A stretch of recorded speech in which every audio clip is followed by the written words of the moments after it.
Here's how to install a sliding basket. Unpackage your basket and rails and separate the sliding portion of the rails from the outer portion.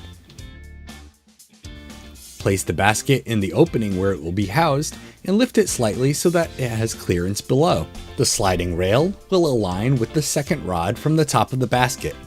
It installs using the pre-drilled shelf pin holes, so mark the nearest hole on each side, making sure the basket clears the bottom of the unit and has adequate space above.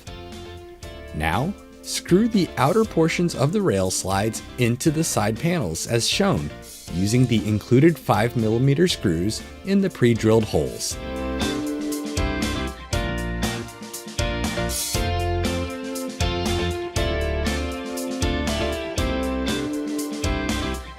Then, push the slides back into place on the rails.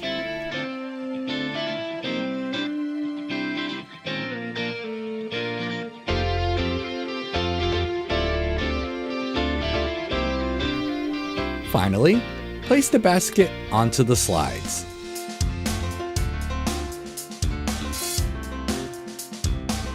The basket should rest in the hooks as shown.